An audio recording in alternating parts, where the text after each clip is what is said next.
I was born in 1946, a year before my country got freedom from the British. That was the time when a man called Gandhi, whom we call Mahatma Gandhi, was on the social scene.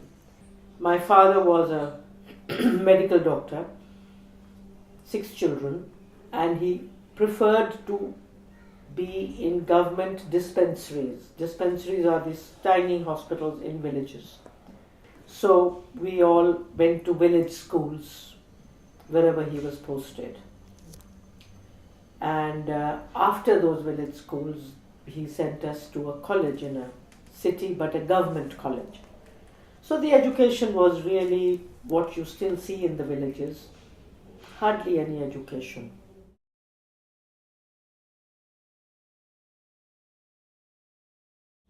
By total chance, there were 2 German women in my hostel where I lived, and they offered an opportunity that I could apply to go to Germany for a postmaster 2-year period.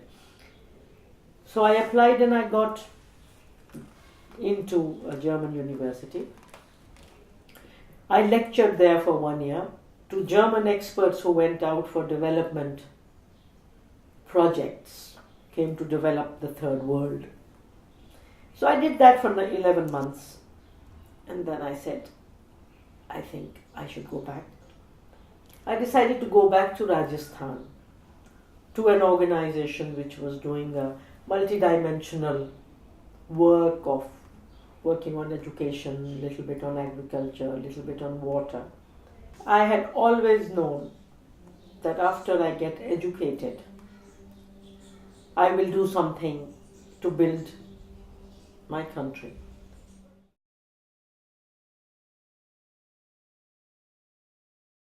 When I started working there with the rural poor, urban poor, men and women and children, I felt that my real education started there.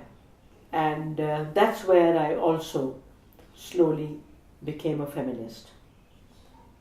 Before that, I was much more interested in working with the poor and for them, although I knew women didn't have the same freedoms, etc.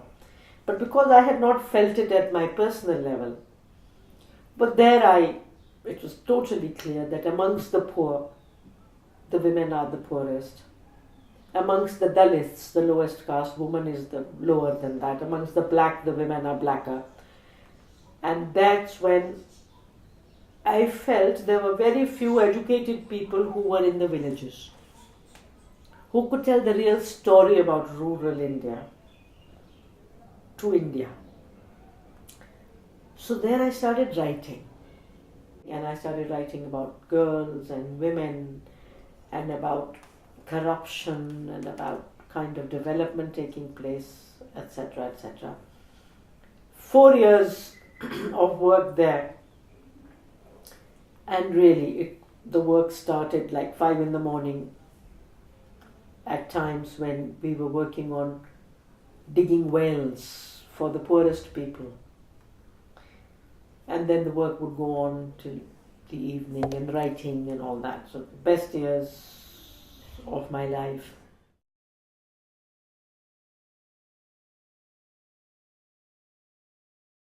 I think it was because of my work and my writing.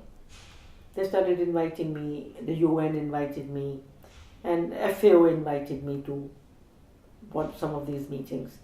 And they felt what I had to say, what I was doing. I could help them start a networking and capacity building project. So they offered me a job. My first job with FAO was in Bangkok.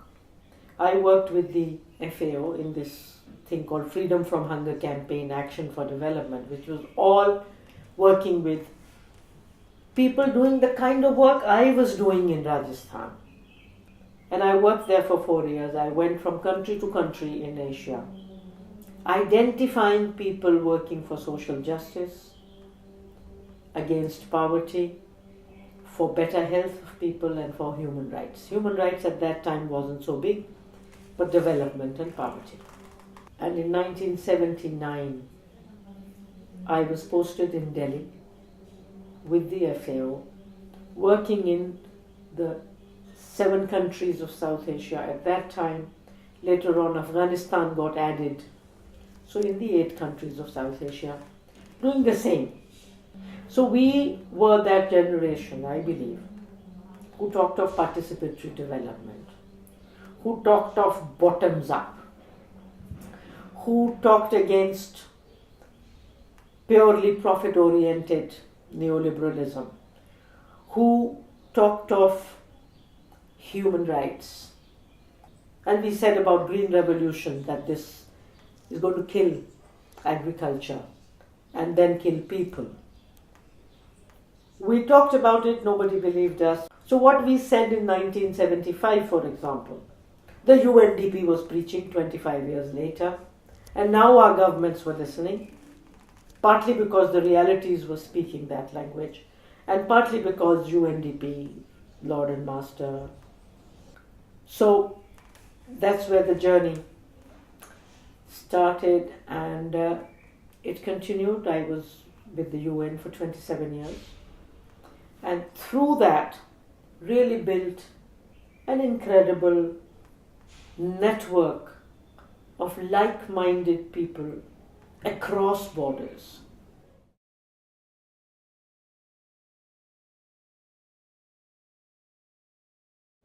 When I started this work, we knew nobody across the border in Pakistan or Bangladesh or Nepal. Today, every NGO would have people they know in the neighboring countries. And I can see the results in the last 38 years. And although I couldn't say it to the FAO or to the donors, but in my mind it was clear, and in my workshops it was clear, that the work was based on friendship and love and solidarity. Because I believe technical solutions are not good enough. Human beings don't just have a mouth to eat. We have a soul, we have a mind, we have religions, we have cultures. So from the beginning, all these aspects were related.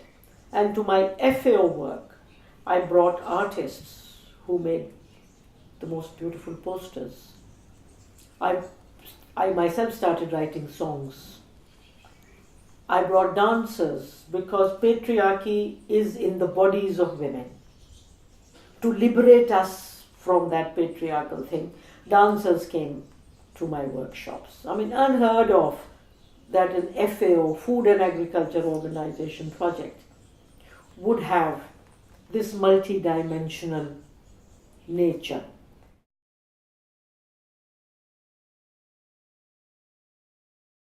I was very impressed by the poorest people, by their management capacities. I felt if I had so little in my life, I will be dead in a month.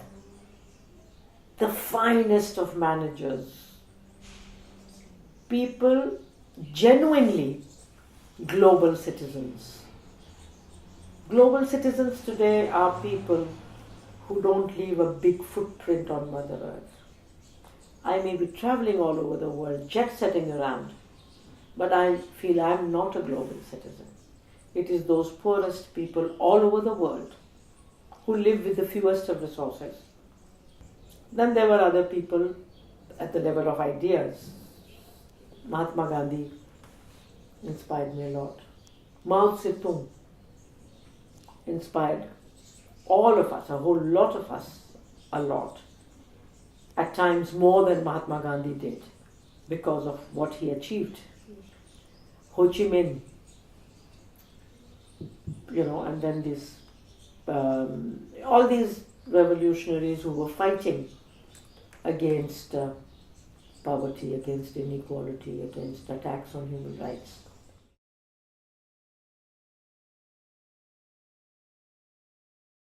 Well, I really don't think I'm proud of any big accomplishments.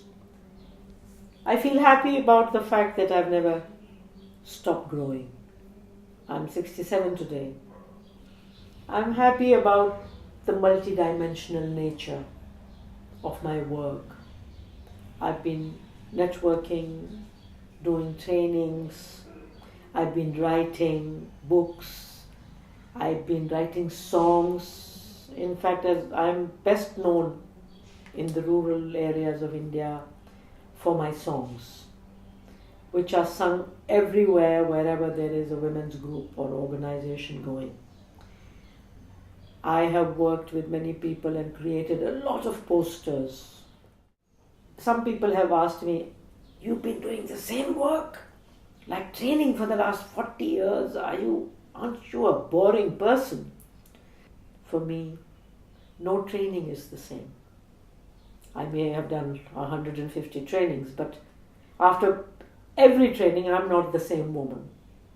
And the people who come to my trainings and workshops are not the same people. So I feel blessed by the fact that I've been part of the women's movement, and that has given me amazing strength.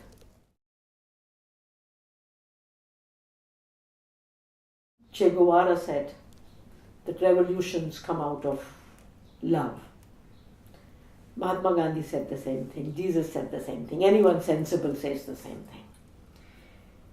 But all work is not love-based. There is a lot of work which is greed-based. But the work I've done is definitely brought out a lot of good in me. And I remember this question was asked to me, "What motivates your work?" And they were asking an FAO, international civil servant, "What motivates your work in Bangladesh?" And I said, "Love." And that fellow almost fell down. He said, "What are you talking from the UN, talking of love?" I said, the problem with people doing development is they're not using words like love. Problem with people running our economies, our politics is that they're not talking of love. And I must confess that if I had not been part of the women's movement, of these human rights movements, it might have been very difficult for me to remain alive. I would have been physically alive. To remain alive, this work gave me the energy.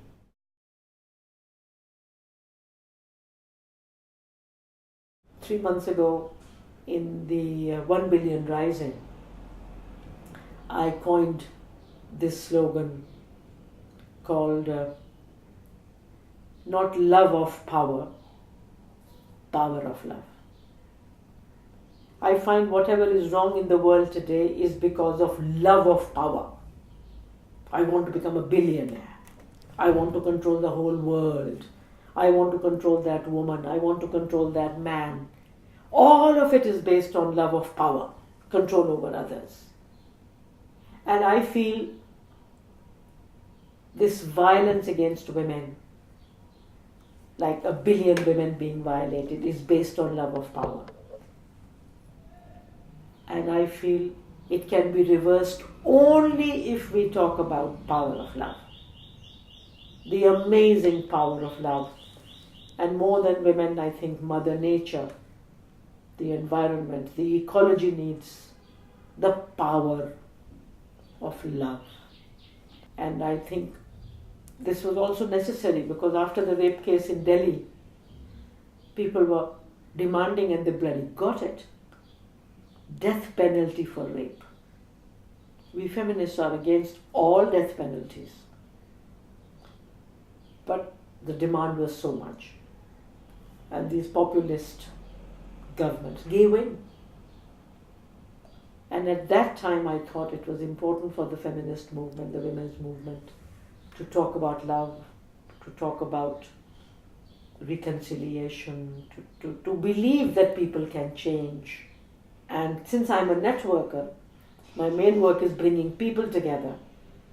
I have to have love in my heart, and I have to keep creating an atmosphere all the time where people are not afraid to say, I love you.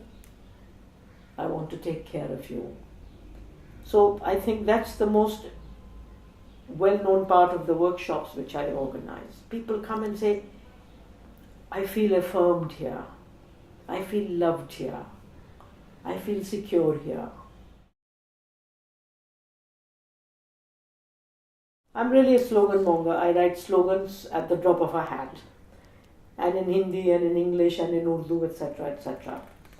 And you were earlier using the word freedom. And the most famous slogan I've written, which I worked on, I learnt it in Pakistan, is called Azadi. Azadi means freedom. So women from all over the world can shout it. So it goes, we women want Azadi. Our daughters want Azadi. The Dalits want Azadi. Indigenous people want Azadi. We love it madly, Azadi. From patriarchy, Azadi. From all hierarchy, Azadi. From rape and plunder, Azadi. From nuclear blunder, Azadi. From media vultures, Azadi. From monocultures, Azadi. Come say it loudly. And you have these thousands and thousands of women and men, Azadi, Azadi, Azadi. So I've used all this in all the work and popularized these simple things. And I produced an audio cassette just now for the elections in India. We women in India have brought out a Womanifesto. All political parties have manifestos. So we said Womanifesto. So that was written. So I said, listen, written is not good enough for a lot of women. And again, it was in prose, writing. So I've now done an audio cassette with 12 songs and brought that out, and we distributed it very widely. 5,000 CDs are now all over, being played in communities, etc. Encouraging women to vote on gender issues, feminist issues, electing people who are respectful of women, etc. So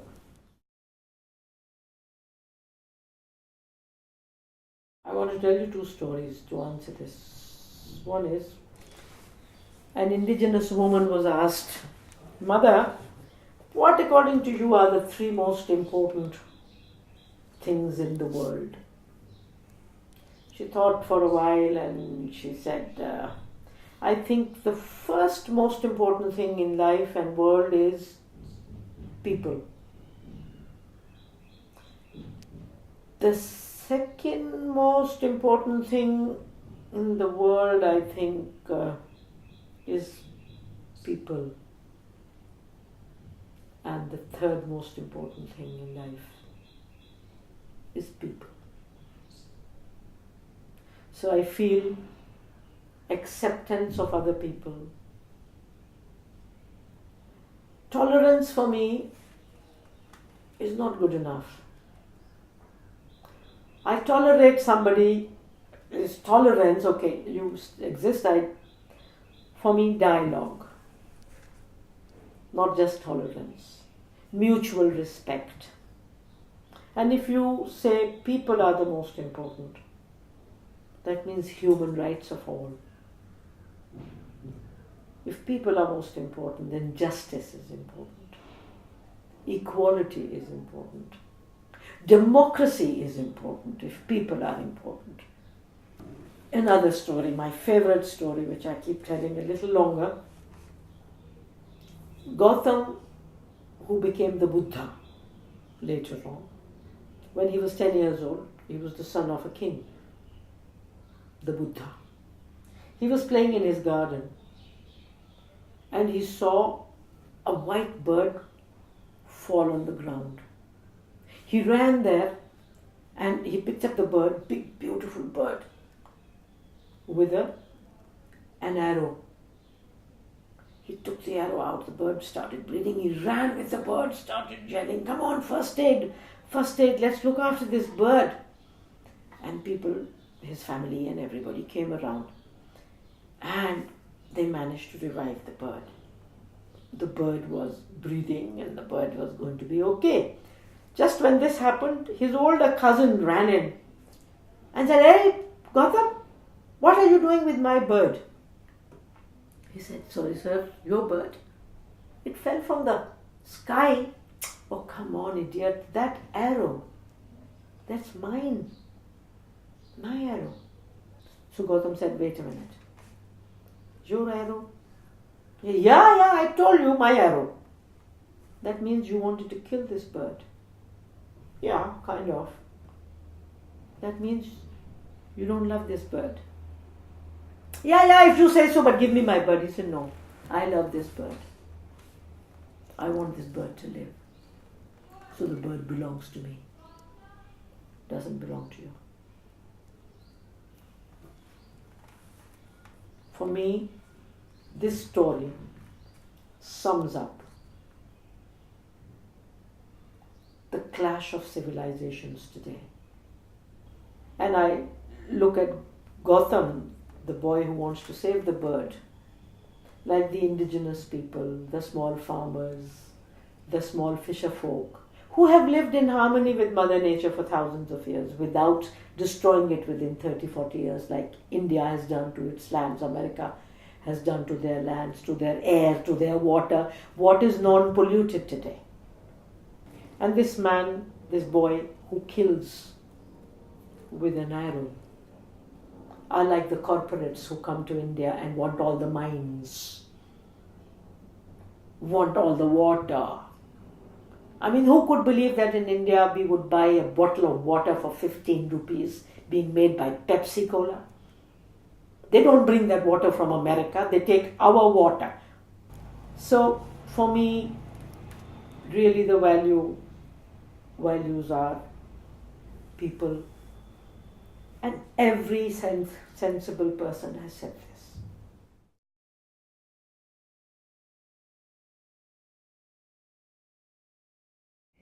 Anyone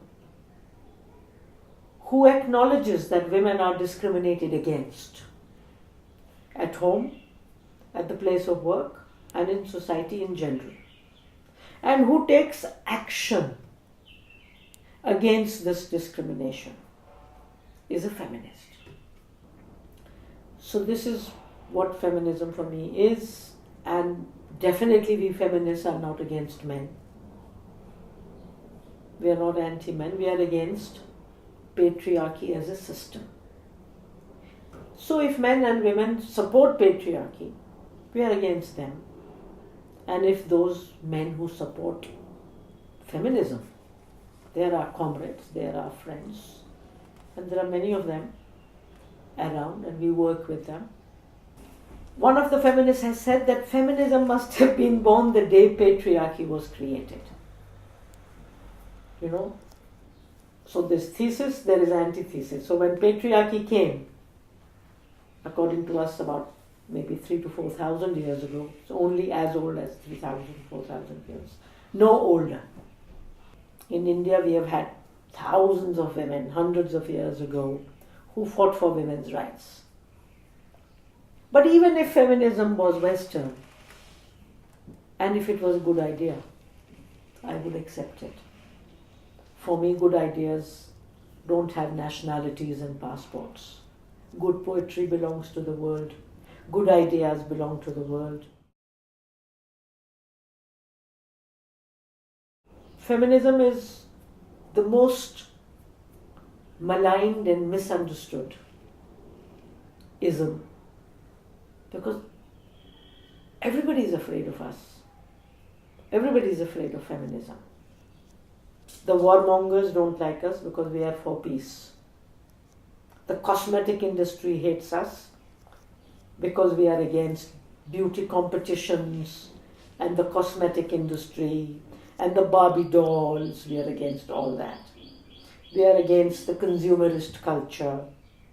We question all religions because we find that all present-day religions are patriarchal. It's so strange that in South Asia, everyone I talk to has heard about a woman who burnt her bra. That's what feminism is for them. bra burning women. They have not heard of our struggles against dowry. They don't talk about our struggles against price rise. They don't talk about our struggles against rape. They remember that one woman in the US who burnt her bra. And they don't even know the reason why she burnt her bra. They think she burnt her bra because she wanted to be sexually free. No. She burnt her bra to say, listen, I don't have to look young. When actually I'm not young anymore. I don't have to be defined by male notions of beauty. So who likes us? Our husbands and fathers are afraid of us. We ask for property, we ask for freedom. So feminism, because of that, has really been maligned purposely.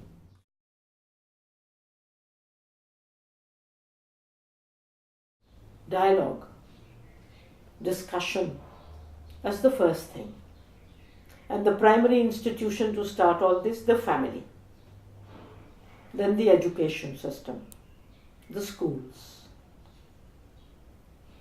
Start talking about these things, start questioning things.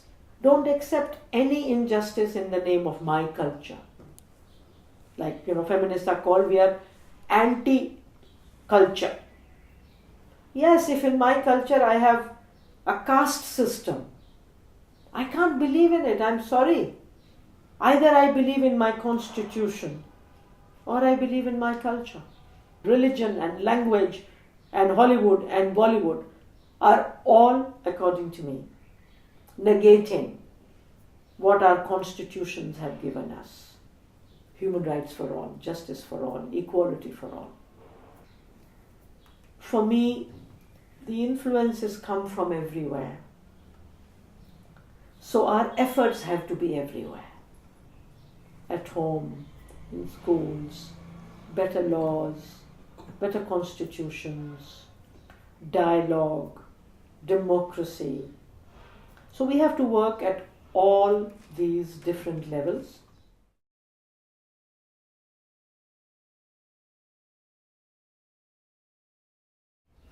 Religions and cultures run our families and family values. Unless they change, unless the Hindu religion stops saying that you need a son for the last rites of a parent. Unless that happens, you still want a son all the time. And when you only want sons, you keep killing your daughters. Religions say man is superior to woman. You see, if patriarchy in India was only traditional and religious, we might have been able to deal with it.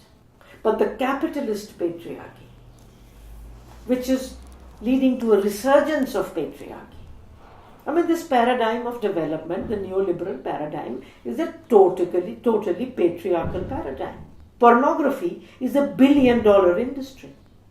Child pornography is $1 billion industry. Cosmetics is $1 billion industry. Hollywood, Bollywood, $1 billion industries. So what are we talking about? They are sitting in our homes, in our televisions, and passing these messages, destroying both the girls and boys. Machismo for boys and Barbie doll for girls. And I've worked all my life and talked about how patriarchy harms women. But really, as I am becoming more spiritual, I feel patriarchy has actually harmed men much more. In the spiritual way. Society doesn't allow boys to be in touch with their emotions. You will not cry. Boys don't cry.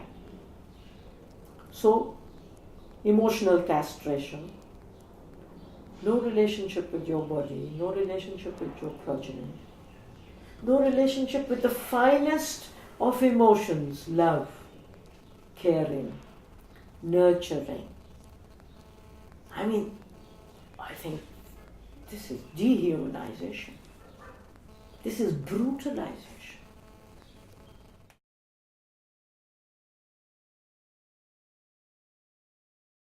You look at the world and you find the most beautiful human beings the human beings whom we worship, are all people who were in touch with their femininity. I mean, they're all men because of these big religions. Even in these patriarchal religions, the people who started these religions were really androgynous. I mean, Mr. Jesus Christ is an androgynous human being. Could be a mother, could be a father. So I really feel that patriarchy is destroying both women and men, making us half. For me, gender equality doesn't mean only how many women and men in the parliament or in positions of power. That's very important. But for me, gender equality in a spiritual, deeper sense means is the masculine and the feminine in me. And they're both in inverted commas, because for me, there's nothing masculine, feminine. They're all human things. But if I look at it in patriarchal terms, is the masculine and the feminine in me, or let me call it, is the yin and yang, is the anima and animus inside me, is that in balance? Am I strong and compassionate? Am I rational and emotional? Both together, both taking me forward.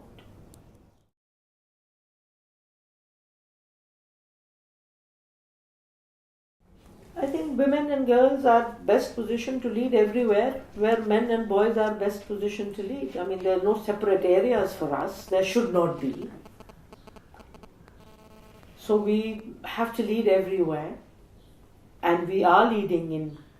You know, in the last 100 years, we have proven to the world that there is no area of this world where women cannot perform. It's not a theoretical thing anymore. We are doing everything men can do. For millennia, we have looked after others. Children, old people. If that has got into our genes, I'm not sure, then we can use that history of womanhood, of nurturing, caring, loving, and bring that to the world, which is what the world needs today.